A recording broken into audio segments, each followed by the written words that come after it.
Welcome to the Shout Out with Sage show. Shout Out with Sage. Shout me out. And that's all I gotta say. So shout out and let's go. So today I have a guest. He is a psychotherapist, a mental health consultant, an author. He's written a couple books. He's also a frequent contributor to Huffington Post and is the producer of This Is My Brave, which is a theater production in Santa Monica, all about reducing the stigma of mental health. So I would like to welcome today, John.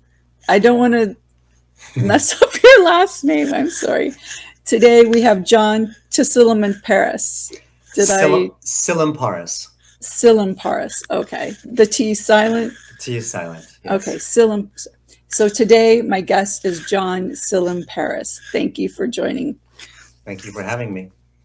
And so it's Shout Out with Sage, and part of, the reason for the show is to give gratitude and acknowledgement to people. So I was so happy when you wanted to come on the show, because I really want to discuss how gratitude can affect people's mental health and what gratitude, can do for people.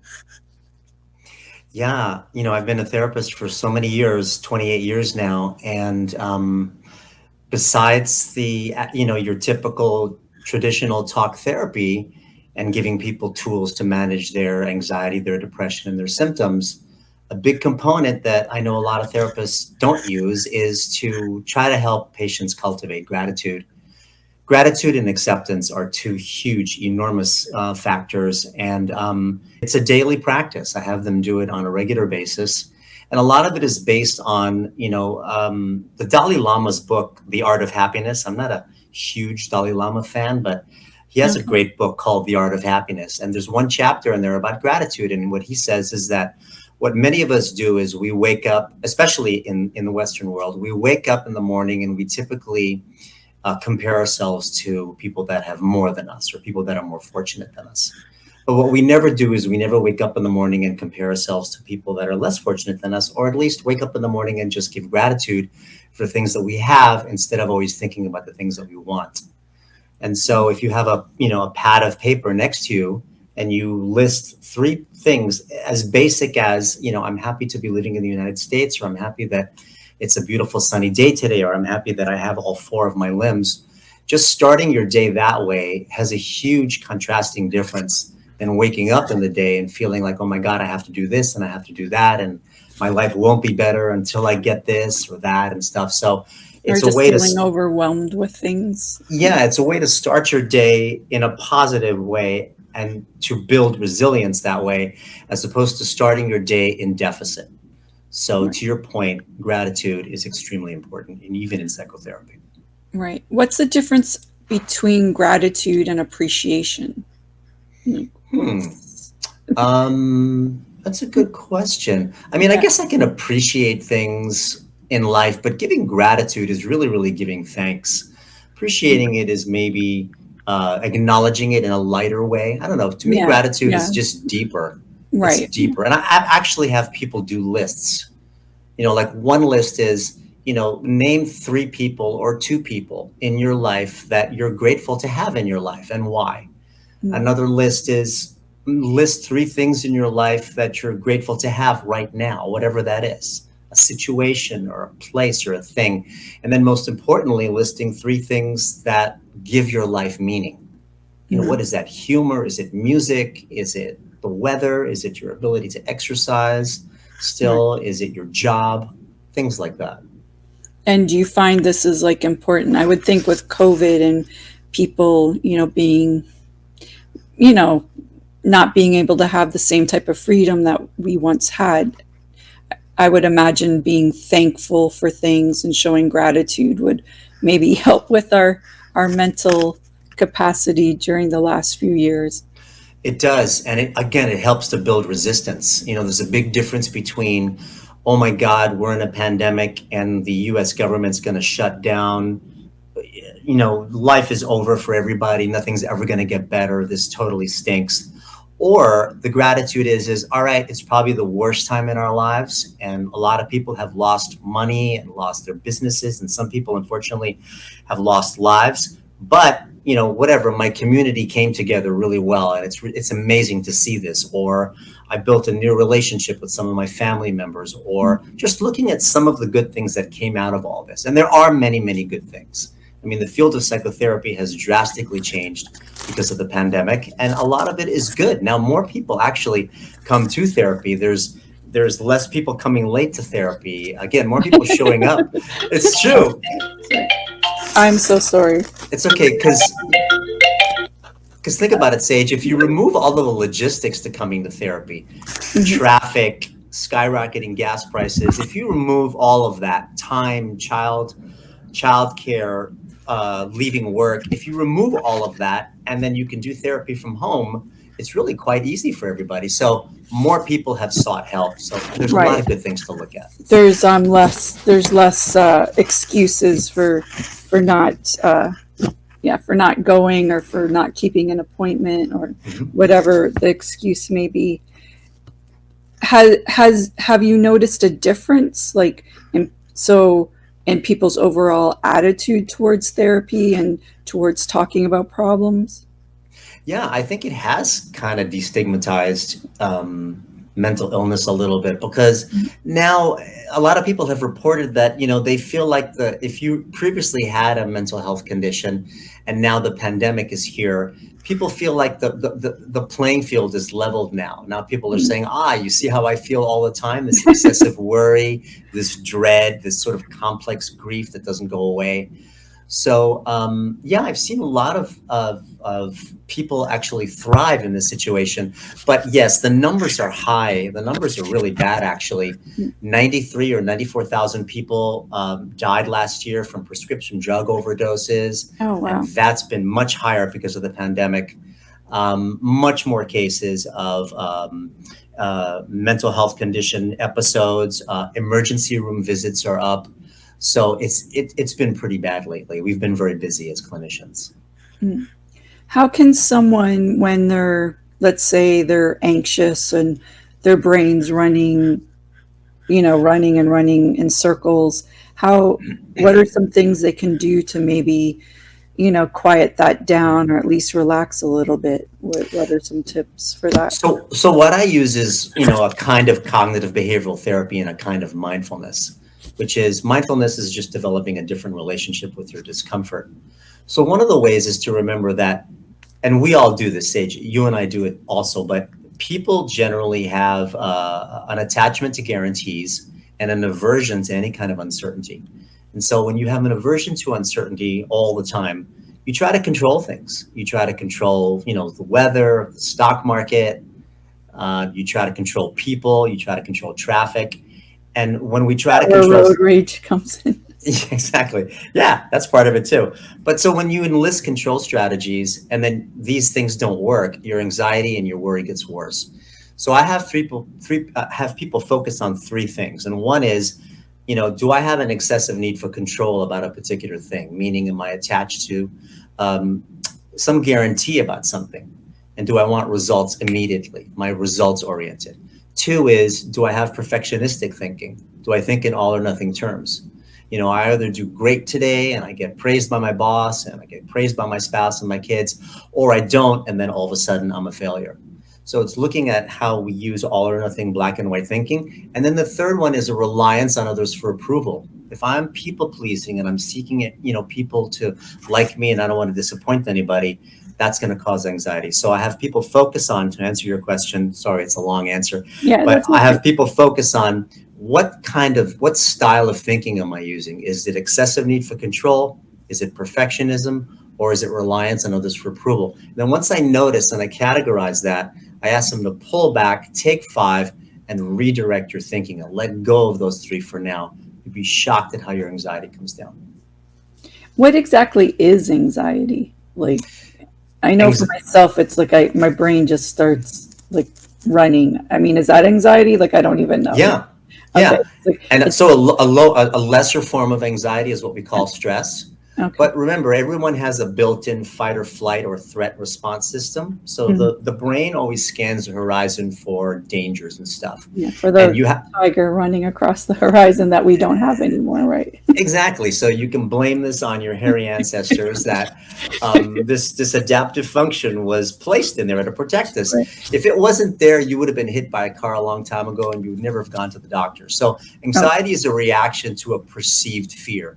And what we have are cognitive distortions as a result of that. Like, oh my God, I have to get to the hospital, or oh my God, I almost got killed in my car, or oh my God, my kids got, whatever, the sniffles. That's a natural reaction to protecting the organism. And so, but what those are cognitive distortions, catastrophic thinking, which are basically mainly unverifiable thoughts that start to look like facts. So you need anxiety. You can't get rid of it altogether. You can manage it, but you can't get rid of it. And gratitude and acceptance are two ways of reducing anxiety. I was reading somewhere that, what did I read? I don't know if you agree with this or not, but they say when you express or receive gratitude, that dopamine releases in the brain. Yes. So what exactly, I thought that was interesting, and what exactly, I was just wondering your take on that, and how does dopamine work and what is it exactly? So dopamine is one of the chemicals in the brain that soothe the body and give you calm and make you feel good. That's why people like to use, recreational drugs, because most of those increase the production of dopamine. The problem is if you do that too much, then you blow out your reward center, and then good things that you love, like sunsets and cheeseburgers and music, don't start to feel good anymore. So dopamine is one of those chemicals that we all have. And so when you can teach yourself to naturally create dopamine, like when you laugh at something, or you eat a good food, or you do something kind to somebody, for somebody, or you actually teach yourself to be grateful and to be happy about all the things that you do have, you're teaching the brain to produce this dopamine. So you have to practice it as if it was a muscle. Okay. Yeah. Interesting. Yeah. And I was also, actually, we were talking a little bit before the interview today, and I was, because a lot of the people are actors or filmmakers, and I was asking, is there a reason why a lot of people, is it a personality type that likes to get into acting, or be a filmmaker? Because it's not a traditional type of job. There is a bunch of risk associated to that, and I just thought your answer to that was rather interesting. Yeah, it's been talked about a lot. I don't know how substantiated it is, but Dr. Drew has talked about it many times, and he's always spot on. But he was saying that, there's a good chance that a lot of people that suffer from excessive anxiety and stress and excessive worry, and are also people that also enjoy the thrill and enjoy the anxiety that you get being on stage and having a lot of pressure on you and stuff like that. Rush. There's And the adrenaline and being in the limelight like that. And so we know that people with severe anxiety disorders and depression and basically mental illness have a combination of, a genetics, a nexus of that, and then somehow in their environment throughout their childhood, maybe through trauma or just the home that they grew up in, has developed this. So you have to have a proclivity for it in a way. But yes, there is a lot of similarity between people that like to take risks, thrill seekers, like to be on stage, like the adrenaline rush, and also a prevalence of anxiety as well too. And they like that, and they seem to thrive on that. Not saying that everyone who, No, not everyone. Is, but yeah. Exactly. No, not at all. It's just a certain group of people. Right. I know that for me, my brother, who I'm very close to, he's a great guy. He actually is completely different than me. Stress just goes right over his head, and we came from the same family, same genetics and stuff. But maybe the genetics are a little different, because I consider myself a stressed guy. And I'm an anxious guy, and sometimes it feels like I eat anxiety for breakfast, but I've learned how to manage it. But he's completely different. So that just shows you that, the nurture was the same, because we had the same parents, but the nature is different. So not everyone is like that. So exactly.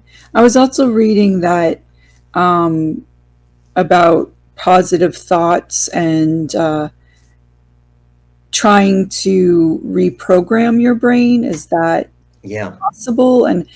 And especially now with COVID and everything, I myself try to practice a little more gratitude, especially on stressful days when I have to be out with all the rest of the people.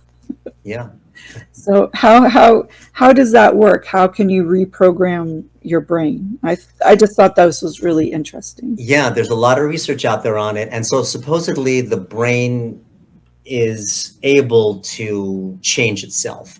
And when you get new information or you practice new techniques, what's called is sort of this neuroplasticity, where you can actually train your mind to react differently to things. You can train your mind to respond differently to things. So cognitive behavioral therapy is evidence-based, and it says that when you introduce different ways of thinking, different ways to responding to things, because again, I can't change the world, but I can change my response to the world. I can't change the 405, probably the biggest freeway in Los Angeles, but I can change my reaction to it. I can make myself sick every time I get on it, or I can change my response to it and kind of accept that that's the way that it is if I choose to live in LA. So if I can change my responses to things, where typically I had a reactivity to things, and I instead teach myself to be more reflective, you can actually change brain chemistry, neuroplasticity. It's very, very common. How long does that take to do? Nobody really knows. I mean, a lot of patients always ask me, how long will this therapy work? And some people get benefit after a month. Some people takes them 6 months to a year. It really depends on how much they put into it. You know, if you are really, really focused in it and it becomes your passion, and you create a little sort of boot camp in your head about it, and you become a thought detective so that you can identify things like control, perfectionism, and the people pleasing, people get results pretty quickly. But it's a practice that you have to really buy into to do that. And it works. You have a book and you go into a lot of different techniques. Why don't you explain a little bit about your book and some of the other techniques? Sure. So the book is called Retrain Your Anxious Brain, and it's kind of what I described. It's my spin on cognitive behavioral therapy, a little exposure therapy, a little bit of mindfulness therapy, a little bit of spirituality, some gratitude, some acceptance, all of that stuff, putting all those together and giving people some relief from their stress. So it's a self-help book that helps people unearth types of thinking styles that you use and types of behaviors that are maladaptive, and helps you to reduce anxiety and live a better life. I mean, I see it as sort of a design for living for anybody. You don't have to have severe anxiety to get a benefit from this book. I just think that it's for everybody. And so, you know, the book rings true with a lot of people because I've really, really made it very simple for people to understand. It's not complicated. It's just common sense stuff. And it's, again, a basic way to manage your stress a little bit better in a very difficult time that we're going through. Right. You mentioned meditation. And how can someone incorporate meditation into their daily life? I meditate quite a bit. I find it very helpful. So right. I think I mentioned mindfulness, which can be meditation, but not it can be. And you're probably much more disciplined than myself and most people. But for most people, it's hard to sit down and, you know, meditate for 30 minutes, even for 15 minutes. But if they can do that, the book shows you how to do that. But what I teach people to do is to do a mindfulness check-in 3 or 4 times a day, which is basically 2 or 3 minutes. And that's where you really, really pull back. You sit down, you turn off all your electronics, and you basically focus on your breathing. And I call it the 7-11 breathing. You take a deep breath and you hold it for 7 seconds. And then you exhale out of your mouth really slowly for 11 seconds. I actually do 7-15. I do 15 seconds exhale. And while you're doing that, you're doing sensory perception. You're noticing 3 things that you're hearing. You hear a lawnmower, you hear a plane overhead. 3 things that you feel. I can feel the chair under my butt. I can feel the ground under my feet. And just for 2 or 3 minutes, you do that. And that refocuses you. And it's a check-in. It's like Sage is checking in with herself. Yes, I need to pull myself together today and remember that I can't control everything. And the breathing is sort of like a little bit of a tap on the shoulder. Slow down. And when you do that 3-4 times a day, and you can do it anyway, you can even do it driving in your car, it reduces anxiety. Okay, that's great. So what's the difference then between mindfulness is just more or less checking in with yourself, knowing, you know, where you are, like, you know, how your stress is that day versus, meditations, that total, Right. Mindfulness is simply just having more awareness of yourself, more awareness of your thoughts, more awareness of your feelings. So in other words, people are often afraid of it when I first explain it to them, but it's drawing more attention to the fact that you're having thoughts, but it's replacing those thoughts with different types of thoughts. In other words, I could think to myself, you know what, I'm really not good enough, and so why bother trying? But mindfulness says, there goes John again. I just noticed that I had the thought that I'm not good enough, and what's the bother in trying? So it's really having much more awareness about your surroundings, yourself, people, and basically your day, so that you're not in automatic pilot too much and getting stressed out without you noticing what's going on. Just take those moments to step back and reassess. Yeah, that's great. Yeah, it's like taking an inventory every day, or again, I have people do inventory several times a day. And you have the play, which I find very interesting, called This Is My Brave, correct? Yes. So it's a nonprofit, Okay. and they are a 501c3 nonprofit. And what they do is their goal is to end mental illness stigma. And so they produce live theater shows where about 10 people who have to audition for it. We already have our cast. Okay. They tell their story live on stage, and they do it via song, dance, comedy, monologue, poetry. This year is just one of the years that I'm producing one of the shows, and it's going to be in Santa Monica at the Broad Stage on September 25th, 2022.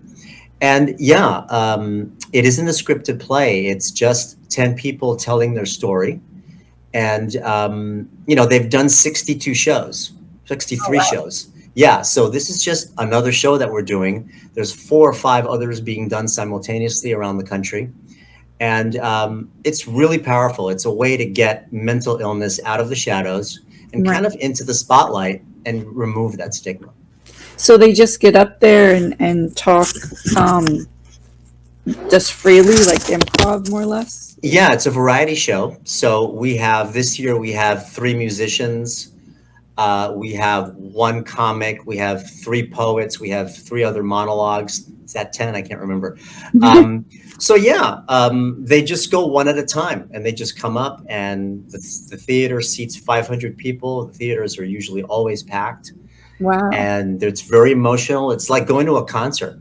It's really exciting. And it's not a talent show. It's not about entertainment. It's about, supporting a cause and allowing these people to stand up to, their illness, their symptoms, and say, this is not going to rule me. And in telling the world this, telling the stage this, telling the audience this, it's very transformational for them. It changes lives. I would imagine it's very cathartic. Yeah. So we hope to see you there, Sage. Thank you. I will be there.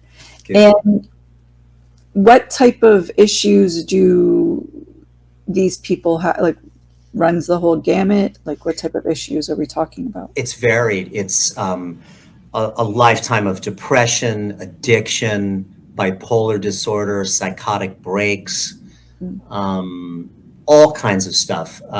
We have people from all walks of life. Some of them are clinicians, mental health clinicians. Some of them are medical clinicians. There are law enforcement people. There are CEOs. There are people who are entrepreneurs, business owners, all walks of life, all ages. I think the youngest person we have is 15, and the oldest is, I believe, in their 40s. So you'd be surprised at how, mental illness, does not discriminate. Everyone's affected. And so this show tries to show that, it's everywhere. It doesn't spare anybody. Everyone's affected. Right. Well, especially when stress goes up and, people can't leave their houses, I imagine. I would figure everyone sort of has a threshold, and some people reach a certain threshold and then they just... Yeah, it's a good way to put it. Everyone's got a different distress tolerance threshold, and it's not that some handle it better than others. It's just everyone's different. Right. And we already had a mental health crisis way before the pandemic hit. The numbers were very high. There were less therapists and more people needing therapy. Now that's changed because there's more clinicians out there now. But yes, we already had a problem. So it's a big deal. And since this is Shout Out with Sage, I was wondering if you personally had anyone that you would like to give a shout out to, someone who was influential or inspirational for yourself so far in your path of life. Oh my gosh, there's so many. I mean, I'd like to give a shout out to all my cast members right now of the show, Right. because they are really, really brave and really special. They're putting themselves in a position to be rejected by telling the story about themselves.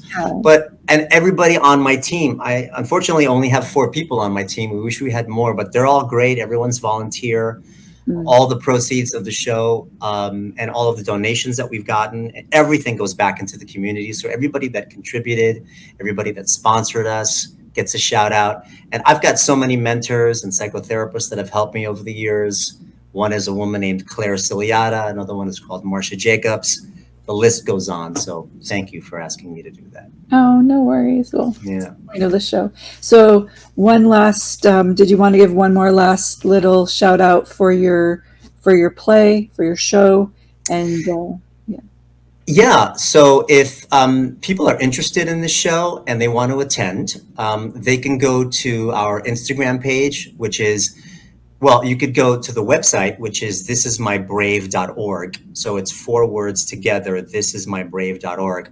But more specifically, you could go to the Instagram page of our actual show profile, which is This Is My Brave LA 2022. So Instagram, This Is My Brave LA 2022. And you will see on there the link to purchasing tickets. And you do it online. You know, it sends you an email back and you have your little code. And that's it. It's really one click. It's very easy to do. Or if they want to donate, they can also go to that same website and they can donate. Even if you want to donate $5, we love it. And how about you? Are you taking clients? Yeah. So how do people find out about you? I have a limited practice, but I still have space for anybody that's interested in learning more about psychotherapy and all of this work that I do. But if they're interested in therapy, I can either help them myself or I can give them a referral. You can go to my website, which is johnsilimparis.com. You can go, and it's John, John, and my last name is Tsilimparis, so johnsilimparis.com. And my email is there. Or you can go to jsilimparis@gmail.com and send me a note. Tell me what you think about the show. Or if you go to the show afterwards, send me an email and let you know. Well, thanks so much for joining me today and talking about gratitude, since, that is sort of the premise of the show. So I really appreciate you being here. And I will see you at your show. Yes, and thank you for bringing gratitude to light. A lot of people don't pay attention to that. It's really, really important. So I'd be happy to talk. I can talk volumes around gratitude. Okay, we'll have to have you come back on, and we'll delve into it more in depth. So I would love it, and more steps too. I only gave you those 3 lists that you can do. There's a lot more to do. Okay, well, we had a lot to sort of cover today. So okay, cool. Well, thank you so much. Nice to be with you. Thank you. Okay, thanks. Bye-bye.